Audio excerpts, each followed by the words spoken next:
Hello everyone, this is Art of Attack and Chess, and today after 2 whole years I'm back.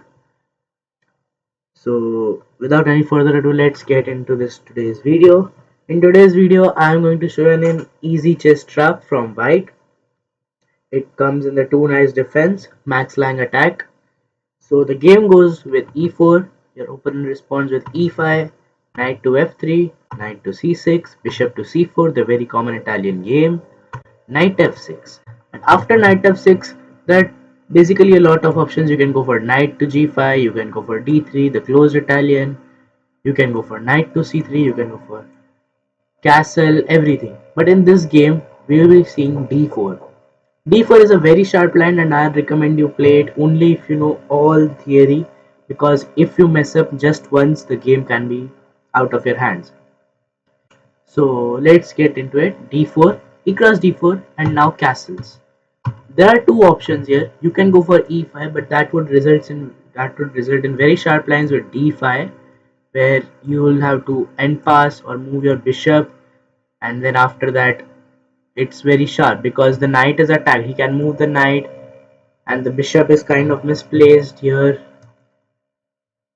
So that's why I'd prefer first castle, safeguard your king, try to bring the rook here as his king is stuck in the center, which you will see will help a lot. Sorry. Here bishop c5 is the most common move, defending this extra pawn. Here you can go for e5 now. Why e5? Because after he moved the bishop to c5, you can see this pawn was left unguarded, which we could target potentially by e5, e cross f6 and f cross g7. So here we'll go for e5, he'll go for d5. This results in very sharp lines, and here I would recommend e cross f6 and not going to save the bishop, because that is the best way to defend. The best way to defend is to attack, so that's why I go for e cross f6. Here he'll of course take, because you took his piece, he'll take on d cross e4. Now we should not be too greedy and go for f cross g7. That is a line, I agree, but after rook g8 we have to go for bishop g5, then he moves the queen or goes for f6 and then bishop h6. It results in very sharp lines. So that's why I would go for easy rook e1. First give a check, put his king in center. He's forced to go for bishop to e6. Sorry. Yes, so he's forced to go for bishop to e6. And now an important moment in the game. We must not go for f cross g7. The engine shows it's correct and it's equal and all that, but after f cross e7, rook g8, bishop g5, bishop e7, bishop takes e7, and now he won't go for queen takes e7, he'll go for king takes e7. And after knight bd2, aiming to develop our knight, he'll just go for queen takes d, queen to d5.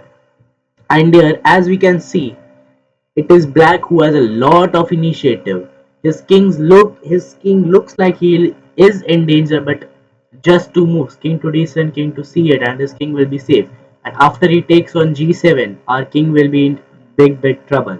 So that's why I prefer not to go for f takes g7, rather go for knight to g5. Because in this game, this particular line, we are not fighting for material, we are fighting for an attack on the king. So after knight to g5, basically the trap comes in queen takes f6.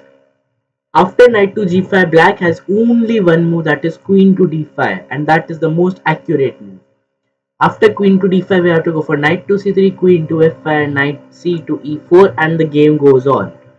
But queen to d5 is a very difficult move to find, and if your opponent does not know this theory or he or she is a beginner, they'll probably go for one of these three options. First option, queen takes f6, which is a lot more popular, because it makes sense. You are defending this bishop, taking this pawn.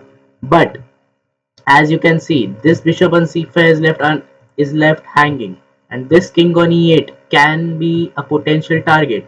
So that's why we must go for knight takes e6 check. Knight takes e6. Here he has to go for f takes e6, and now comes the great move, queen to h5. We check the king and pick up the piece with a clearly winning position. Here, let's say he goes for castle, which is another pretty option for him, like just safeguarding your king.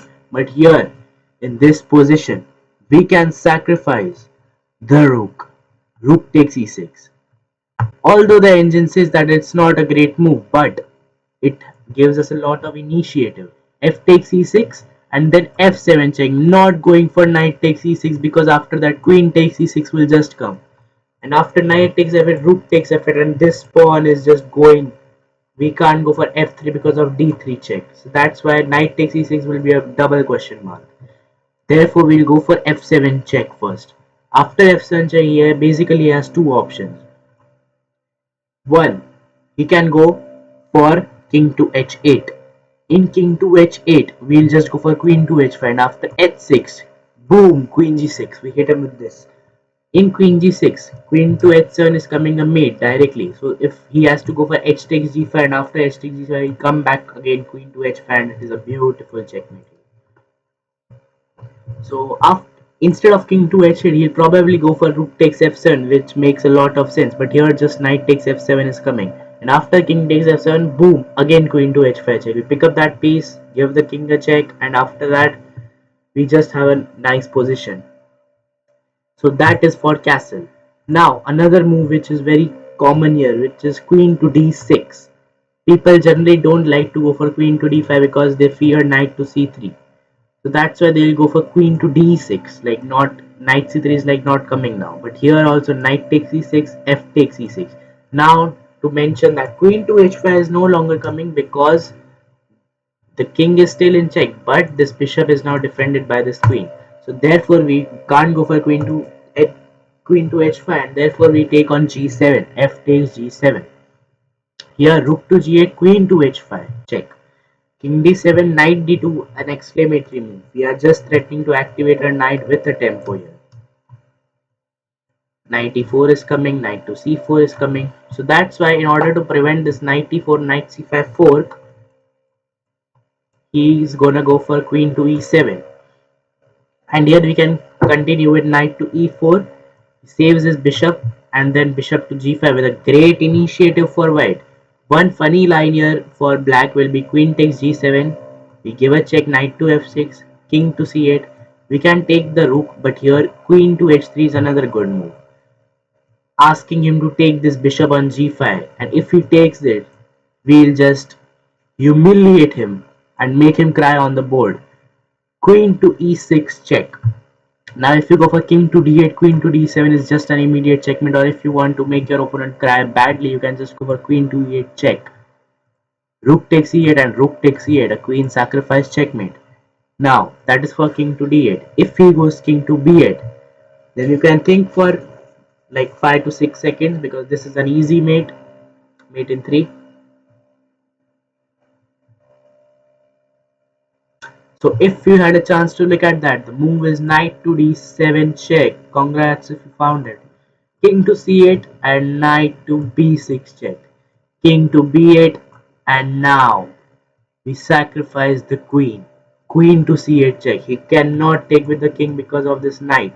So he has to take with the rook, and a beautiful knight to d7 check. We sacrifice the queen. We sacrificed a piece in order to get this beautiful smothered mate. This king can't go anywhere, he's just surrounded with his own pieces. So that's it for today guys. Hope you enjoyed the video. If you did, you can like the video, subscribe to my channel Art of Attack and Chess. Signing off. Thank you.